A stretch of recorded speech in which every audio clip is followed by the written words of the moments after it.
this mastery session. This session is all about the power of words, the power of languaging.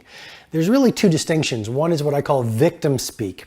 If you watch a victim speaking, you'll hear things like, I can't, I'm sick of, I'm tired of, I don't like this.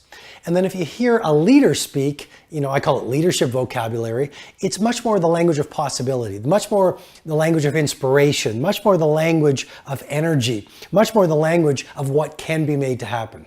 It makes me think of Steve Jobs. Steve Jobs had something called the reality distortion field, which is a term used by Bud Tribble, who was working at Apple at the same time. And he said, even if you didn't believe in Steve's vision, what he was going to bring into the world, when you were with him, you almost got hypnotized by his language, by his belief in himself, by his energy. And you got pulled into this reality distortion field so that you actually went, yeah, Steve, this can be done. And so do you have your own reality distortion field so that when people are around you, through your language, you uplift them?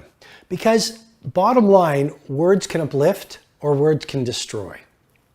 And if you look at a Nelson Mandela, or you look at a Martin Luther King Jr. in his I Have a Dream speech, he used the language that lifted up an entire nation, that showed people what was possible, that painted a gorgeous picture of the future. And then you've got some so-called leaders, and rather than the language of leadership, they used the language of hate.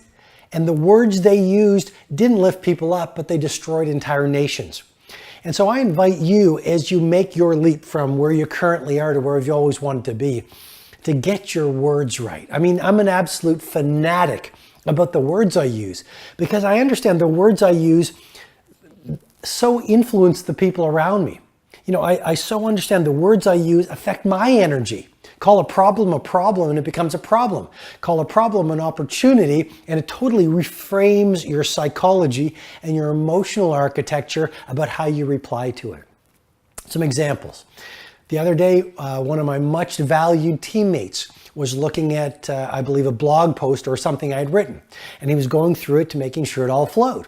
And he goes, Robin, I'm going to I made some corrections on the paper, or some corrections to what you did.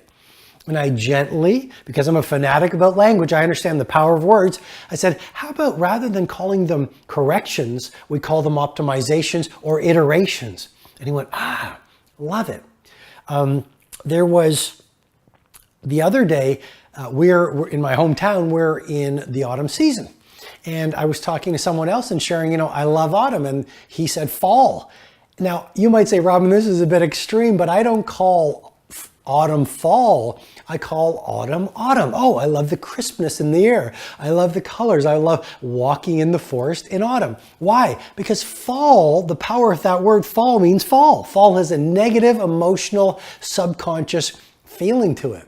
Another example, I remember a loved one saying, please don't forget to do this. A lot of people do that, right? Like you send an email or a text to someone, please don't forget to pick up the milk from the grocery store.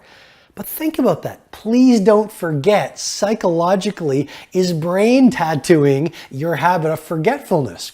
So how about rather than don't forget, to please remember?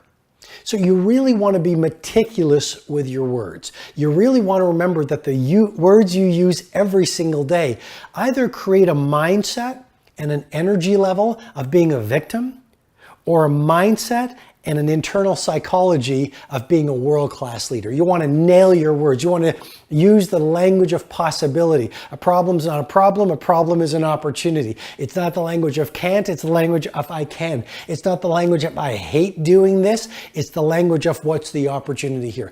Get your words right and you change entire worlds.